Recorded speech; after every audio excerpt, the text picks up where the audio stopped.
সকালে খাবার খাওয়ার সময় লিসা চুপ ছিল টাইসের জন্য। যদি কা ম র দেয় এই ভ এ রাত লিসাকে চুপচাপ খেতে দেখে অগোচরে বাঁকা হাসে। এরপর নিরবচ্ছিন্ন করে বলে, পাশের অ্যাপার্টমেন্টে তোমার থাকার ব্যবস্থা করা হয়েছে। আশা করছি তোমার কোনো অসুবিধা হবে না লিসা। আমি এখানে থাকলে কি বেশি অসুবিধা হতো রাত? আমি একা থাকতে পছন্দ করি, শুধু মাম্মির জন্য। বাকি অংশটুকু বলার আগে থেমে যায় রাত। লিসা বুঝতে পারে ইসানার বিষয়টি। ইসানা রাদের কথাটি বুঝতে পারে। মনক্ষুণ্ণ হলেও নিজের ভেতরে দমিয়ে ফেলে। লিসা টাইসনকে দেখিয়ে বলল, রাত টাইসনকে ভেতরে পাঠাও না প্লিজ। কথা বলতে না পারলে দম বন্ধ হয়ে মা যাব আমি। রাত না তাকিয়ে বলল, অভ্যাস করো লিসা। আমি ভাবছি টাইসনকে তোমার ফ্ল্যাটে রাখব দিনের জন্য। বেশি কথা বলার রোগ চলে যাবে। তুমি রোগ বলছো এটি? একা একা কথা বলা বা নিজে নিজে কথা বলা মানসিক রোগ সিজোফ্রেনিয়া বা মুড ডিসঅর্ডারের লক্ষণ। ওই রোগীরা অনবরত একা একা কথা বলতে থাকে। তাদের কথাগুলোর মধ্যে তেমন একটা সামঞ্জস্যতা নেই। হেই, আমি মানসিক রোগী নই। আমি তো শুধু তোমাদের সঙ্গে বেশি কথা বলি। এটা মানসিক রোগের মধ্যেই পড়ে। উদাহরণস্বরূপ, তুমি নিজের মতো কথা বলছ, কেউ নাই বা শুনুক কথা চালিয়ে যাচ্ছ। সে যে তোমার ওপর বিরক্ত বোধ করছে, এতে তোমার ভ্রুক্ষেপ নেই। তার মানে হল, তুমি কথা বলছ, সে তোমার কথা শুনছে না এবং কিছু বলছে না। এটা নিজে নিজে কথা বলা এক সময় মানসিক রোগীতে পরিণত হবে। আগে থেকে তোমাকে সাবধান করলাম। শেষেরটুকু বলে রাত কোট হাতে বেরিয়ে যায়। লিসা থুতনিতে হাত রেখে ভাবে রাত আসলে কি বলে গেল, কারণ তার মস্তিষ্কে এসব বার্তা প্রবেশ করতে অক্ষম। রাত আমিও আসছি ওয়েট, চিল্লিয়ে বলে লিসা তার পার্স নিয়ে বের হয়। ইসানা টাইসনের কাছে ঝুঁকে হেসে বলল, যাক, তোকে দিয়ে একটি কাজ তো হয়েছে টাইসন। ইসানার কথা শুনে টাইসন লেজ গুটিয়ে চলে যায়। বিরক্ত হয় ইসানা, মাঝেমধ্যে টাইসনের আচরণ ঠিক রাদের মতোই রূপ নেয়। হতেই হবে, রাদের টাইসন বলে কথা। _ ফুড গার্ডেনে আজ পার্টির আয়োজন করা হয়েছে মাহাতাবুর কোম্পানি থেকে। ডেকোরেশনের কাজ সম্পূর্ণ সোহানার ওপর। সকাল থেকে লেগেছে, এখন বেলা বাজে 2টা। খাওয়ার ফুরসতও মিলেনি তার। 4টায় সম্পূর্ণ কাজ শেষ করে খেতে বসে দুপুরের খাবার। রাতে তাকেও পার্টিতে উপস্থিত থাকতে হবে। ম্যানেজারের নির্দেশে তাকে দায়িত্ব দেওয়া হয়েছে মোট কতজন আসবে পার্টিতে তার লিস্ট করতে হবে। খাবার খেয়ে বাসায় এসে বিশ্রাম নিয়ে সন্ধ্যার দিকে রেস্টুরেন্টে আসে। নিমন্ত্রণ করা লোকজন ইতিমধ্যে আসতে শুরু করেছে। সোহানার কাজ আরম্ভ হয়। ইসানা রাদের কাছ থেকে আধা ঘন্টার সময় চেয়ে সোহানার সাইকেল নিয়ে বের হয়েছে ওর সঙ্গে দেখা করতে। কল দিয়েও সাড়া না পেয়ে সোহানার বাড়িতে এসেছে সে, কিন্তু তালা ঝুলানো দেখে হতাশ হয়। দরজার সামনে সাইকেল তালাবদ্ধ করে চলে আসে অফিসে। আজ রাত সহ বাকি কিছু স্টাফদের পার্টিতে যেতে হবে। রাত, মুরাদ, লিসা নিজেদের পোশাক পরিবর্তন করলেও ইসানা অফিসিয়াল কোট প্যান্টে রয়েছে। বিষয়টি রাত স্বাভাবিকভাবে নিলেও মুরাদ লক্ষ্য করে, এবং রাতকে জানালে সে তেমন পাত্তা দেয় না। মুরাদ এ বিষয়ে লিসার কাছে সাহায্য চাইলে লিসা আপত্তি করে না, কেননা বড় হবার সুবাদে ইসানার প্রতি এখন রাত ক্ষোভ নেই। সেই নিজের একটি ড্রেস ইসানাকে পরার জন্য দেয়। পোশাক পরিবর্তনের জন্য রাদের অনুমতি নিতে চাইলে মুরাদ মানা করে। এতে করে তাকে এক প্রকার বাধ্য হয়ে পড়তে হয়। লম্বা কালো রঙের গাউনটি ছিল ফুল হাতার। প্রথমে বিব্রতবোধ করলেও পরক্ষণে নিজেকে মানিয়ে নেয়। লিসা ইসানার চেয়ে একটু খাটো ছিল, তাই গাউনটি ফিটফাট হলেও একটু শর্ট হয়েছে ইসানার। মেকআপ বিহীন পাশে সিথিকে চুলগুলো ছেড়ে বক্ষের সামনে এনে রাখে। ব্যাগ থেকে লাল রঙের লিপস্টিক হালকাভাবে ঠোঁটে দেয়। নিজেকে আয়নায় দেখে প্রচণ্ড আফসোস হয় তার। বিয়ের পর আর সাজা হয়নি। নিজেকে হালকা সাজসজ্জায় দেখে দীর্ঘশ্বাস ছাড়ল। মুরাদের তাড়াহুড়ায় বের হয় সে। রাত অনেকক্ষণ যাবৎ মাইক্রোতে বসে অপেক্ষা করছে। গাড়ির দরজা খুলে ভেতরে প্রবেশ করার সময় একটা রাগী বাক্য বলে রাত। যখন ইসানার ওপর নজর এলো তখন কিছুটা থমকাল। তাকে আজ ভীষণ সুন্দর লাগছে। কালো রঙের গাউনটি খুব মানিয়েছে তাকে। ইসানা একদম পিছনের সিটে একা বসেছে। গাড়ি চলা থেকে শুরু করে নামা অবধি লিসার কথা চালু ছিল। মুরাদ বিরক্ত হলেও ইসানাকে লিসার সব কথা শুনতে হয়। মানবতার খাতিরে ইসানা টুকটাক কথা বলেছিল। রেস্টুরেন্টের নাম দেখে ইসানা খুশি হয়। সোহানার সাথে তার দেখা হবে। ভেতরে প্রবেশ করে রাদের সঙ্গে কিছুক্ষণ থেকে সোহানাকে খুঁজতে আসে। পেয়ে যায় কাউন্টারের পাশে। সোহানা লিস্ট করা বাদ দিয়ে কথায় মগ্ন হয়ে পড়ে। একসঙ্গে বসে জুস খাবার সময় মুরাদ উপস্থিত হয়। High miss. সোহানা বিনাবাক্য মুখ ঘুরিয়ে নেয়। এরূপ আচরণে মুরাদ ইসানাকে জিজ্ঞেস করল, আপনার বান্ধবীর ঘাড়ে মেবি সমস্যা হয়েছে, ঘুরে গেল যে? একদম না, এক প্রকার চেঁচিয়ে বলল সোহানা। তাহলে কি অটোমেটিক বাদিয়ে ঘুরে গিয়েছে মিস? কি বলতে চাইছেন? উত্তর দেওয়াটা ভদ্রতার ব্যাপার স্যাপার। হাই বলেছেন, হ্যালে বললাম। হয়েছে, হাত তুলে বলল সোহানা। হ্যান্ডশেক বাকি আছে। হাত বাড়িয়ে বলল মুরাদ। No thanks. সম। বাব্বা। এসেই গার্লফ্রেন্ডের সঙ্গে গল্প জুড়ে দিলে মুরাদ। লিসা বাক্যটি বলতে বলতে পাশের চেয়ারে বসল। সোহানা দাঁড়িয়ে গিয়ে বলল, আমি মোটেও তার গার্লফ্রেন্ড নই। উনি সেদিন মিথ্যে কথা বলেছেন। থাক, থামো, আর ধামাচাপা দিতে হবে না। বুঝি, ঠেঙ্গা বুঝেন। নেক্সট টাইম আপনি আমার সাথে কথা বলতে আসবেন নামি। মুরাদের উদ্দেশ্যে কথাটা বলে সোহানা চলে গেল। হেঁটে যেতে যেতে বিড়বিড় করে আরও বলল, সেদিন গার্লফ্রেন্ড বানিয়েছে, কখন আবার বউ বানিয়ে ফেলে আল্লাহ জানে। ইসানা ওঠে সোহানার দিকে এগিয়ে যায়। লিসার বকবকানি শুরু হবার আগেই মুরাদ ফোনের বাহানা দিয়ে চলে যাওয়া ধরে। লিসা মুরাদের যাওয়ার দিকে তাকিয়ে বলল, হেই মুরাদ, ঠেঙ্গা মানে কি বলো না? ধ্যাতো, সবাই আমাকে ইগনোর করে।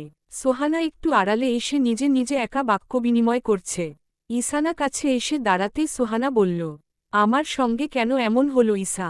ভালোবাসা মূল বিষয় সোহানা। না না, সম্ভব না। আগেভাগে কিছু না বলাই ভালো। তোকে ধন্যবাদ আগে থেকে জানানোর জন্য। এখন জড়িয়ে ধর। মনটা খারাপ রে। ইসানা মৃদু হেসে সোহানাকে জড়িয়ে ধরল। তৎক্ষণাৎ সোহানা বলল, বাই দা ওয়ে, আজ তোকে সুন্দর লাগছে। থ্যাঙ্ক স। ড্রেস লিসার বকবকানির হেসে জবাব দেয় ইসানা। তোর এই লুকে যে কেউ পটে যাবে। বাদ দে, তোর সঙ্গে সিক্রেট কথা আছে। রেস্টুরেন্টের ভেতরে কামরা আছে, সেখানে যাই। চল। বেশ কিছুক্ষণ যাবৎ রাত ইসানাকে দেখতে পাচ্ছে না। লিসা মুরাদকে দেখতে পেলেও ইসানা সেখানে ছিল না। রাত ইসানাকে কল দিতে গিয়ে দেয় না। রেস্টুরেন্টের ভেতরে প্রবেশ করে। পার্টি হচ্ছে বাহিরের ছাদে। প্রথম কামরাটি উপেক্ষা করে রাত পরের কামরায় নক করে প্রবেশ করে। কারো সাড়া মিলে না। সেটি ছিল ফাঁকা। বের হতে যাবে এমন সময় ওয়াশরুম থেকে ইসানার কণ্ঠ শুনতে পায়। সে বাহিরের দিকে হাত তাক করে না তাকিয়ে বলছে, সোহানা, বিছানার ওপরে রাখা প্যাকেটটি দে আমাকে। নিতে ভুলে গিয়েছিলাম। রাত বুঝতে পারে রুমে তার বান্ধবী সোহানা ছিল। সে আগে থেকেই মুরাদের মাধ্যমে জানতে পেরেছে এখানে সোহানা কাজ করে। তাড়াতাড়ি দে। রাত পুরো রুমে একবার নজর বুলায়। কাউকে না দেখতে পেয়ে সে প্যাকেটটি হাতে নিয়ে ভেতরে উকি দিয়ে দেখে দ্রুত ইসানার হাতে দিকে এগিয়ে দেয়। অজ্ঞাত ইসানা প্যাকেটটি নিয়ে লক করে দেয় দরজা। রাত রুম থেকে বেরিয়ে যায়। ইসানা মিনিট কয়েক বাদে বেরিয়ে আসে। তখনই সোহানা প্রবেশ করে। কোথায় গিয়েছিলি তুই? ওয়াশরুমে যাওয়ার পরপরই তো স্যারের ডাক পড়ল। যেতে হলো। ইসানা কপাল কোঁচকায়। বলে, আবার এসেছিলি? না, আমি এখন এলাম। কেন বলতো? তাহলে প্যাকেট কে দিল? প্যাকেট? হ্যাঁ, আমি ওয়াশরুমের ভেতর থেকে তোর কাছে সে র প্যাকেট চাইলাম। আর তুই দিলি? আমি তো দেইনি। গদগদ কণ্ঠে বলল সোহানা। তাহলে কে দিল? বিস্ময়কর কণ্ঠে শুধালো ইসানা। ওয়েট, আমি রাতকে বাহিরে যেতে দেখেছি। মানে রেস্টুরেন্টের বাহিরে? সে এসেছিল এই রুমে? হতবিহ্বল হয়ে বলল, কি জানি। দুকাঁধ ঝাঁকাল সোহানা। সর্বনাশ, কি করে ফেললাম আমি? যদি সে দিয়েও থাকে, তাতে কি এমন হলো? দিয়েছে তাতে সমস্যা নেই। ভেতরের জিনিসটি দেখেছে। ইস, কপাল চাপড়াতে লাগল ইসানা। আজকাল এসব ন্যাচারাল। লজ্জার কিছু নেই। তবুও, বাদ দে, বাহিরে চল। ইসানা মুখে কিছু না বলে সোহানার সঙ্গে রুম প্রস্থান করে। পার্টিতে থাকাকালীন ইসানা লজ্জায় রাদের সঙ্গে কথা বলেনি এবং কি তাকায়নি। 11টা নাগাদ তারা বাড়িতে ফিরে। ইসানা টাইসনকে খাবার দিয়ে রুমে যাবার পর আর বের হয়নি। রাত তাকে ডাকেনি। কফি নিজে বানিয়ে নিয়েছে। তবে ইসানার বানানো কফির মতো হয়নি। সকালে রাত খাবার খাওয়ার সময় লক্ষ্য করে ইসানা বারবার কোনো অজুহাতে পেটে হাত রাখছে। রাত বিষয়টি বুঝে ফেলে নিবরে খাবার খেয়ে যাওয়ার সময় বলল, আজ আপনাকে ফ্যাক্টরিতে আসতে হবে না, বাসায় থাকুন। এতটুকু বলে রাত প্রস্থান করে। ইসানা অবাক হয় না, বরঞ্চ সে কিছুটা স্বস্তি পায়। সকাল থেকে পেট ব্যথায় ভুগছে। মেডিসিন নেই, কিনতে হলে বাহিরে যেতে হবে। রাত পারমিশন ছাড়া বাহিরে যেতে নিষেধ করেছে। যদিও না বলে যেতে পারে, তবেই জরিমানা। এজন্য সে ব্যথাকে কাবু করে সকালের ব্রেকফাস্ট বানিয়েছে। কষ্ট হলেও কিছু করার ছিল না। সে আসার পরপরই সব সার্ভেন্টদের রাত বরখাস্ত করেছে। এখন তাকেই সব কাজ করতে হচ্ছে একা। এত বড় অ্যাপার্টমেন্ট সামলানো চারটেখানে কথা নয়। তবুও সে যথাসাধ্য চেষ্টা করছে। ইসানা ফের বুঝতে পারে রাত একজন দায়িত্বশীল ব্যক্তি। সব দিকে তার নজর আছে। কাল রাতের জন্য নিশ্চয় আজ তাকে ছুটি দিয়েছে। কিছুটা লজ্জা অনুভব করে ইসানা। চেয়ার দুলিয়ে হাতে কলম নাড়াচাড়া করতে করতে রাত ইসানাকে নিয়ে ভাবছে। অবশ্য তার ভাবনা এতটাও গুরুতর নয়। তাকে তাড়ানোর জন্য কম ব্যবস্থা করেনি সে। বাকি সার্ভেন্টদের অধিক টাকা দিয়ে বের করে দিয়েছে। টাইসনকে দেখাশোনার দায়িত্ব দিয়েছে। এবং কি ইচ্ছে করে প্রতিদিন নতুন কাপড়গুলো ধোয়ার জন্য রেখেছে। ফ্যাক্টরিতে নানাভাবে তাকে দিয়ে ফাইল আদান প্রদান করিয়েছে। একদিক থেকেও তাকে টর্চার কম করেনি রাত। তবুও সে মুখ ফুটে কিছু বলার চেষ্টাও করেনি। রাগও দেখায়নি। কি এমন দুর্বলতা তার, যার কারণে সে মুখ বুজে সব সহ্য করছে? বড্ড ভাবনার বিষয়। ভাবছিস কিছু? মুরাদ স্বচ্ছ কাচের দরজা ঠেলে ভেতরে আসতে আসতে বলল কথাটা। রাত ঝুঁকে কলম রেখে বলল, চেয়ার টেনে বসতে বসতে পুনরায় মুরাদ প্রশ্ন করল, ভাবনাটি বলার মতো কি? আমি ইসানাকে নিয়ে ভাবছি। মুরাদ এক ভ্রু উঁচু করে বলল, প্রেমে পড়লি নাকি তার? রাত ক্রুদ্ধ দৃষ্টি ফেলে কলম ছুঁড়ে দেয় মুরাদের উদ্দেশ্যে। মুরাদ হেসে কেস ধরে বলল, ফান ছিল। বল, কেন ভাবছিস তার কথা? রাত ফের হেলান দিয়ে বসল। বলল, তাকে দিন প্রচুর টর্চার করেছি তাড়ানোর জন্য। কিন্তু তুই হেরে গেছিস, তাই তো? রাদের অবশিষ্ট কথা কেড়ে নিয়ে বলল মুরাদ। হ্যাঁ, আগেই বলেছি তিনি পরিশ্রমী মেয়ে। এবং যথেষ্ট ম্যাচিউর। আন্টি কিন্তু এমনিতেই তাকে নিয়োগ দেয়নি তাকে। মানলান, কিন্তু একসঙ্গে থাকাটা আমার কাছে ইরিটেটেড। মানিয়ে নিলে ইরিটেটেড মনে হবে না। আর তোরা তো এক রুমে থাকছিস না, আলাদাভাবে থাকছিস। তবুও কিচ্ছু করার নেই। আমি এই বিষয়ে কোনো সাহায্য করতে পারবো না। তবে আরেকটা আইডিয়া আছে। কি? বলি। ভঙ্গিমা না করে বলে ফেল। মুরাদ উঠে দাঁড়িয়ে গলার টাই ঠিকঠাক করতে করতে হাসিমুখে বলল, লিসাকে বিয়ে করে নে, তাহলে তিনি চলে যাবে। রাত রাগান্বিত হয়ে মুরাদকে মারতে উদ্যত হতেই সে হেসে পালিয়ে যায়। এটা মূলত রাতকে রাগাতেই বলেছে মুরাদ। রাত কপাল কুঁচকে শাহাদাত আঙুল দ্বারা নাক ঘষে পাশে ফিরতেই মুরাদ দরজার কাছে উকি দিয়ে হেসে হেসে বলে, আজ তো উনি নেই। কফি কি লিসার মাধ্যমে পাঠাবো রাত? সেটা ধমকের গলায় বলল। মুরাদ রাদের ধমকে মুচকি হাসি প্রদান করে দরজা ভিড়িয়ে চলে যায়। তার আজ কফি খাওয়া হবে না। কারণ ইসানার মতো পারফেক্ট কফি এখানের কেউ বানাতে পারে না। রাতে মুরাদ রাদের সঙ্গে ওর বাড়িতে আসে। আজ তাদের একটি নতুন কাপড়ের বিষয়ে আলোচনা করবে। লিসাকেও আসতে বলা হয়েছে। ডিনার সেরে লিসা রাদের জন্য সুজির হালুয়া বানিয়ে এনেছে। রাদের হালুয়া পছন্দ। ওর মন জয় করার জন্য লিসার ক্ষুদ্র প্রচেষ্টা। কথা হচ্ছে গেস্টরুমে। সেখানে ইসানাও ছিল। কাজ শেষে লিসা হালুয়ার বাটিটা রাতকে দেয়। রাত সন্দিহান দৃষ্টিতে হাতে নেয়। যে মেয়ে কি না পেজায় কাটতে পারে না, সে করেছে হালুয়া রান্না। সাংঘাতিক ব্যাপার স্যাপার। লিসা ইসানাকে পানি আনতে পাঠায়। ইসানা পানির জগ নিয়ে ফিরার সময় টাইসন আচমকা পায়ের কাছে আসার ফলে হাত থেকে গ্লাস পড়ে ভেঙে যায়। লিসা গ্লাস ভাঙার আওয়াজ শুনে রুম থেকে বাহিরে আসে। ইতিমধ্যে রাত হালুয়া চামচে তুলে মুখে দেবার আগে মুরাদ ক্যারে নিজের মুখে পুড়ে নেয়। তৎক্ষণাৎ থুথু দিয়ে পাশের ছোট্ট ডাস্টবিনে ফেলে দেয়। চোখমুখ কুঁচকে বলে, ছি, এটা হালুয়া, লবণ দিয়ে তেতো করে ফেলেছে। রাত কপাল কুঁচকেই ফিক করে হেসে দেয়। হেসে হেসেই বলল, ভাগ্যিস ক্যারে নিয়েছিলি। থ্যাঙ্ক তাই না? মুরাদ রেগেমেগে এগিয়ে এসে চামচে হালুয়া তুলে রাতকে জোর করতে থাকে খাওয়ানোর জন্য। রাত হাসি নিয়ন্ত্রণে এনে মুরাদের দু হাত ধরে ফেলে। মুরাদ জোর করে খাওয়াতে চাইছে। রাত হাত ধরে সরাতে চাইছে। তাদের জোরাজোরির এক পর্যায়ে মুরাদ কার্পেটের দরুন পা পিছলে রাদের গায়ের ওপর পড়ে যায়। হালুয়া সহ চামিচ পড়ে যায় বিছানার ওপর। এরই মধ্যে লিসা ও ইসানা রুমে উপস্থিত হয়। মুরাদ ছিল রাদের বুকের ওপর। দৃশ্যটি ছিল নায়ক নায়িকাদের রোমান্টিক মুহূর্তের মতো। তারা হতবিহ্বল হয়ে তাকায়। ওদের দেখে সময় বিলম্ব না করে রাত মুরাদকে ধাক্কা দিয়ে সরানোর আগেই নিজ থেকে সরে যায় সে ইতস্তত বোধ করে নিজেদের স্বাভাবিক করছে তারা। লিসা চোখ পিটপিট করে ইসানার দিকে তাকায়। ইসানা লিসার দৃষ্টি দেখে চোখ নামিয়ে নেয়। লিসা কপাল কোঁচকায়, বলে, কি চলছে তোমাদের মধ্যে? মিস্টেক। তার আগে বলো, এটা হালুয়া নাকি নলুয়া? বলি নুন দিনে কি পড়ে গিয়েছিলি? মুরাদ বলল, কেন? রাগী কণ্ঠে জানতে চাইল লিসা। লবণ দিয়ে তেতো করে ফেলেছ। মিথ্যে কথা বলবে মুরাদ। খেয়ে দেখো, মিথ্যা নাকি সত্যি বুঝে যাবে। বলতে বলতে বাটি হাতে এগিয়ে এলো মুরাদ। রাগী ভঙ্গিমা নিয়ে লিসা এক চামচ মুখে তুলতেই চেহারার রং পরিবর্তন হয়ে যায়।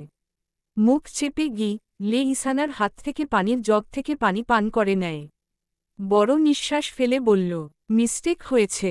নিশ্চয় চিনির বদলে লবণ দিয়েছ? গম্ভীর কণ্ঠে বলতে বলতে এগিয়ে এলো রাত। অপরাধী দৃষ্টিতে, হ্যাঁ, সূচক মাথা দুলায় লিসা। রাত ফের বলল, আমি টেস্ট করার আগে মুরাদ খেয়েছে। আমাকে জোর করে খাওয়াতে গিয়ে। বাকিটুকু বলে না রাত। তারা জন বুঝে নেয়। রাত আবার রাশভারী কণ্ঠে বলে, তোমার দ্বারা রান্না সম্ভব না লিসা। নেক্সট টাইম ট্রাই করো না। এবার তো লবণ দিয়েছে, পরের বার সুজির বদলে আটা দিবে। লিসা অপমান বোধ করে, মুখ মলিন করে রুম ত্যাগ করল। ফিরে আসে বাড়িতে। আপাতত রুমে রাত, মুরা, ইসানা উপস্থিত ছিল। ইসানা নৈশব্দ বেরিয়ে যেতে নিলে থেমে গিয়ে বলল, মিথ্যে তারিফ করলে ক্ষতি হতো না। অন্তত তার মুখশ্রী মলিনতাহীন থাকত। কাউকে খুশি করতে না পারলেও কষ্ট দিয়ে কথা বলা অনুচিত। এতটুকু বাক্য পাঠ করে চলে গেল। মুরাদের মনে অনুশোচনা বোধ করা নেড়ে ওঠে। তার একদমই উচিত হয়নি এভাবে বলা। রাদের কাছেও বিষয়টি দুঃখজনক লাগে। তবে কেউ কাউকে প্রকাশিত করল না। চাপিয়ে রাখল বক্ষে। কালকের জন্য সরি লিসা। মুরাদ কিছুটা অপরাধী স্বরে বলল, হেই, সরি বলার প্রয়োজন নেই। আমি কিছু মনে করিনি। দেখো, আমার যদি কোনো বিষয় তোমাদের কাছে খারাপ লাগে সংকোচ বোধ ফেলে বলবে। আমি এতে রাগ করব না। রিয়েলি? পাক্কা রিয়েলি? ওয়েল, তুমি একটু কথা কম বলো। তাতেই হবে, বলে হেসে দেয় মুরাদ। লিসা সরু চোখে তাকিয়ে রয়। মুরাদ উঠে চলে যায় রাদের কেবিনে। লিসাও বেরিয়ে আসে নিজের কেবিন থেকে। আজ ইসানা ফ্যাক্টরিতে এসেছে। রাতকে কফি দিয়ে বেরিয়ে যাওয়া ধরলে মুরাদ তাকে থামিয়ে জিজ্ঞেস করে, ইসানা আপু আপনার বান্ধবী কি আপনার বয়সী? হ্যাঁ, সেইম বয়স বলতে 1 বছরেই জন্ম, হয়তো মাসের পার্থক্য হতে পারে। ও আচ্ছা, কেন বলুন তো ভাইয়া? না, এমনিতেই জেনে নিলাম আর কি। ওহ, বলে ইসানা চলে গেল। রাত সন্দিহান দৃষ্টিতে তাকিয়ে বলল, ভালোবাসার এন্ধ পাচ্ছি নাকে। তেমন নয়, সোহানাকে আমার পছন্দ হয়েছে। বাট বয়স, তাই তো, তিনি আমার বড়। ব্যাপার না, ক্যারি অন, মুভ অন কোনোটিই করতে পারছি না। সরু নিঃশ্বাস ফেলে বলল, ট্রাই কর যে কোনো একটি। কি ট্রাই করবে রাত? বলতে বলতে এগিয়ে এলো লিসা। মুরাদ গমগম গলায় বলল, অতিরিক্ত কথা বলা। কেন, আমার জন্য নাকি? হতে পারে তোমার জন্য। 2 কাঁধ নাচিয়ে বলল রাত। ব্যাপারটা বুঝতে পারছি না। খাবারের সঙ্গে বেশি করে লবণ পরিবেশন করবে। দেখবে সব ক্লিয়ার হয়ে যাবে। মুরাদ বলল। রাত মৃদু হাসল। লিসা রাদের দিকে তাকিয়ে মুরাদের উদ্দেশ্যে তেজি কণ্ঠে বলল, তোমরা আমাকে নিয়ে মজা করছ? না, একদমই না। রাত জবাবে বলে, মজাই করছ। থাকব না আমি আর। রেগেমেগে বেরিয়ে গেল লিসা। পিছন থেকে রাত, মুরাদ ডেকে সাড়া পায়নি। জনে একে অপরের দিকে তাকিয়ে হাসে। পরপরই মুরাদ বিদায় বিয়ে ফ্যাক্টরি ত্যাগ করে। পথিমধ্যে সোহানাকে দেখতে পেয়ে গাড়ি পাশে পার্ক করে নেমে আসে। সোহানা ফুটপাত থেকে সবজি কিনছিল। ঠিক পাশে এসে দাঁড়ায় মুরাদ। হাত দুটো পিছে নিয়ে সরস কণ্ঠে শুধাল, আমি কি সাহায্য করব? সোহানা চকিতে তাকায়। মুরাদকে দেখে কপালে ভাঁজ ফেলে বলল, আমি কি বলেছি? মানবতার খাতিরে এক কাজ করুন, আপনি বরং মানব সংগঠনে নাম লিখান। এতে মানুষদের উপকার হবে কিছুটা। Good idea. আপাতত আপনাকে দিয়েই প্রথম শুরু করি, কি বলেন? লিভ মি, কাঠিন্য কণ্ঠে বলে অপর পাশে হাঁটতে লাগল সোহানা। আরে শুনুন। পিছু পিছু হাঁটছে তার। সমস্যা কি? পিছু নিচ্ছেন কেন? সাহায্য করতে দিলেন না, এখন পিছু নিচ্ছি তাতেও সমস্যা। হ্যাঁ, বেচারা যাবে কোথায়? বাড়ি যেতে পারে, কেউ আটকায়নি তাকে। আপনি এত নিষ্ঠুর কেন? আপনার কি? অনেক কিছু। কি বলে থেমে যায় সোহানা। চোখ রাঙিয়ে তাকায় মুরাদের দিকে। হার্ট অ্যাটাক হবে ওইভাবে তাকালে। বক্ষে হাত রেখে বলল মুরাদ। রাস্তার মাঝখানে দাঁড়িয়ে মজা করছেন? আপনি জানেন আমি আপনার বড়। লাস্টেরটুকু আঙুল তুলে বলল সোহানা। আই নো, তাই তো যথেষ্ট রেসপেক্ট দিচ্ছি। বিরক্ত করছেন? আচ্ছা চলে যাচ্ছি, আবার পরে বিরক্ত করতে আসব। একদমই না, গমগমে গলায় বলল। মুরাদ মুচকি হাসি প্রদান করে চলে যায়। সোহানা কপাল কুঁচকে যাওয়ার দিকে তাকিয়ে রয়। গাড়ি নিয়ে পাশ দিয়ে যাওয়ার সময় সোহানার চোখের দিকে তাকিয়ে চোখ টিপ দেয়। সোহানার মুখ কিছুটা হা হয়ে যায়। চোখ পিটপিট করে দৃষ্টি নত রেখে বলে, অভদ্র __। সুরভি খাতুন চেয়ারম্যানের কাছে টাকা ঋণ নিতে এসেছেন। সামনের মাসের 1 তারিখে তার বড় মেয়ে সীমার বিয়ে। যৌতুক হিসাবে ঘর সাজিয়ে দেওয়ার প্রস্তাব করেন ছেলের পরিবার। বিয়ে দিতে এতটুকু যদি না দিতে পারে তবে সুখী হবে না মেয়ে। এদিকে তার স্বামী লিয়াকত আলী ইটের ভাটায় কাজ করে, যা টাকা উপার্জন করে তাতে সংসারে খরচসহ 3 ছেলে মেয়ের পড়াশোনায় খরচ হয়ে যায়। তিনি নিরুপায়, এজন্য চেয়ারম্যানের কাছে টাকা চাইতে এসেছে। চেয়ারম্যান শামসুজ্জামান হক টাকা দিতে পারবে না বলে বিদায় করে দেন তাকে। খালি হাতে মুখ কালো করে বাড়ি ফিরতে হয় তাকে। বিয়ে বুঝি হবে না ভেবে সীমার মুখের দিকে তাকিয়ে কেঁদে ওঠেন তিনি। আচমকা মুঠোফোনে ফোন আসায় নিজেকে স্বাভাবিক করেন তিনি। বাক্যবিনিময় শুরু করে। রাত ল্যাপটপ ঘাঁটছিল, তখন দরজার ঠক ঠক আওয়াজ শুনে এগিয়ে আসে। সঙ্গে টাইসন এলো। রাত দরজা খুলে ঈশানাকে দেখে। ঈশানা কোমলভাবে বলল, কিচেনে গরুর মাংস রেখেছিলাম রান্নার জন্য। টাইসন সব খেয়ে ফেলেছে।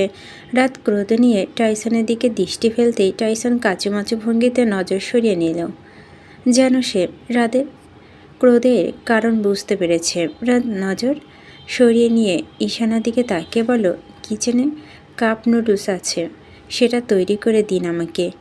আর আজ রাত টাইসনকে কোনো খাবার দিবেন না। আচ্ছা বলে চলে যেতে উদ্যত হতেই রাত বলে, দাঁড়ান।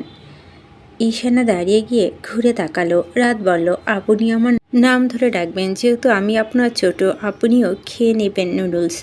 বলে রাত রুমে ফিরে টাইসনকে বাইরে বের করে দিয়ে দরজা লাগিয়ে দিল। ঈশানা মুচকি হাসে। মুখে কালো হয়ে আছে টাইসনের। ঈশানা ঝুঁকে খেত করে হেসে বলে, উচিত হয়েছে, এখনও সময় আছে, আমার সঙ্গে বন্ধুত্ব করে নাও টুসু। টাইসন ঈশানার পুরো কথা শুনে মুখ ঘুরিয়ে নিল। বন্ধুত্ব প্রস্তাব প্রত্যাখ্যান করেছে ঈশানা। রাগ হয় তার। আঙুল তুলে সোজা হয়ে বলল, লাগবে না তোমার বন্ধুত্ব, সরো। চলে গেল। রুমের ভিতরে বসে রাত মনিটরে ঈশানা এবং টাইসনকে দেখছে। মূলত সে টাইসনের ভাবভঙ্গি দেখার জন্য মনিটরে চোখ রাখে, কিন্তু ঈশানার কথা আর টাইসনের প্রত্যাখ্যানের বিষয়টিতে বিস্মিত হাসেন। দুজনকে দেখে তার কাছে কুকুর এবং বিড়াল বলে মনে হচ্ছে, কেননা তারা তো কখনো বন্ধুত্ব করতে পারে না। ঈশানা যেখানে থেকে চলে গেল, টাইসন সেখানে বসে থাকে মুখ ভার করে। দরজা কয়েকবার নখ ঘষে। ঈশানার রান্নাঘর থেকে ড্রয়িং রুম থেকে ব্যঙ্গ করে অনেক কথা ছুড়ে দেয় টাইসনের নিকট। তাতে কি? টাইসন পাত্তা দেয় না। এতে করে ঈশানা প্রচুর রাগ হয়, রেগে মেগে কথা বলা বন্ধ করে দেয়। বেশ মজা পাচ্ছে রাত। দুজনে খুনসুটি বিনোদন দিচ্ছে তাকে।